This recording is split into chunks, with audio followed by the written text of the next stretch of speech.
names in the Bible are not random. I think we all know that. That's kind of a 101. I mean, if we really wanted to make a serious list, it would be never ending. I mean, every word, the cities, the occurrences, the names in which they carried, they all have meaning.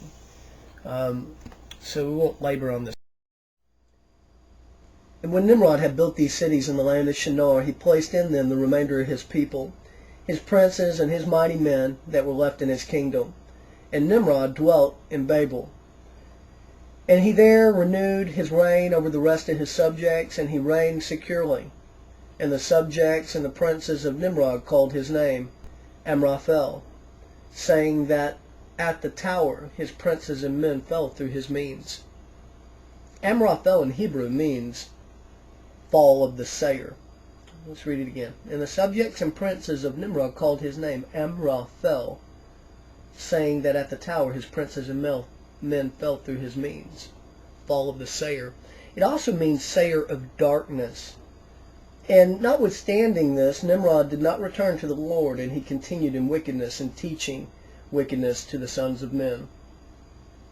You see, back then, these names, they're named after occurrences and things that people have done.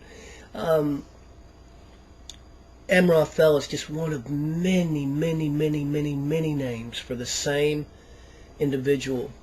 The Sekahorus of Chaldea, the Imanakar of Ur, the Sebihorus, the Sebihorus, Hammurabi. You look up Amraphel, they'll put in there that that's Hammurabi. But you know better. You know that in that short time span of Abram's life, there wasn't multiple rulers in Shinar. This is a gross misunderstanding if that's what you think. That is Nimrod that is killed in the valley of Shaveh by Abram. And it is because of Genesis 14:17 that 14:18 and 14:19 and 14:20 happened. You're not taught this, and we need to talk about it because, I'll give you an example. Calneh, the fourth city. That means fortress of Anu. Fortress of Anu. That's Ishtar's father in every myth that has ever been written down. Anu.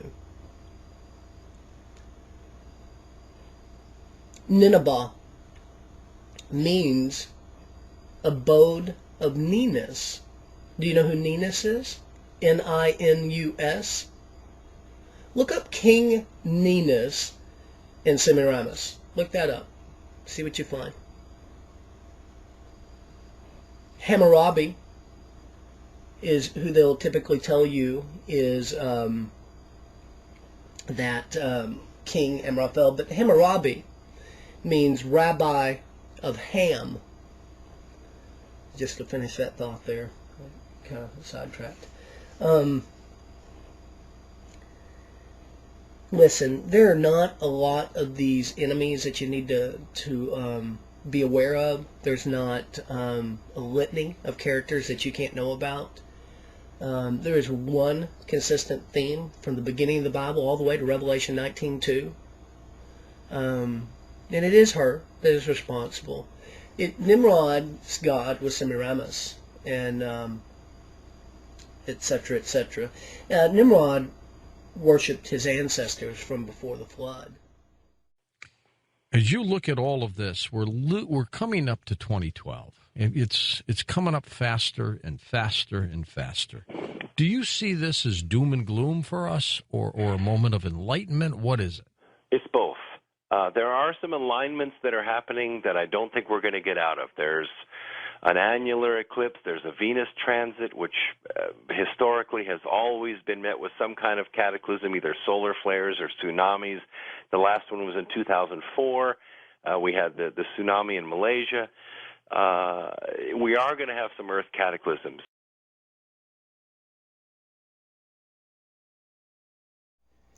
You see, Leo Tonguman was commissioned to paint the Denver International Airport murals right after the last annular eclipse had passed over the United States. And there wouldn't be another one until this year, May 20th, Sun 20th of Taurus. That's May 20th. and it should be. They wrote the eclipse down. They talked about it. That's the date that I continue to talk about, because if there is any heads up for you and I, it's that date, and they're not going to tell it to us. They're telling us the net result.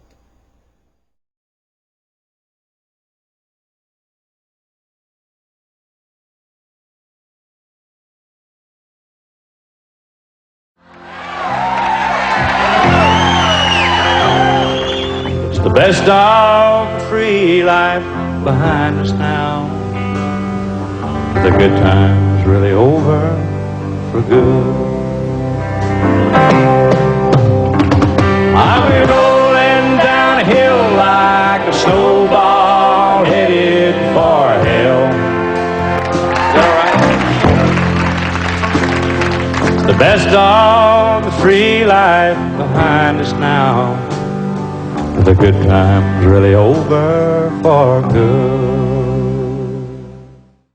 That being said, we're empowered with that information. So that means, don't go live on the beach until after this is over.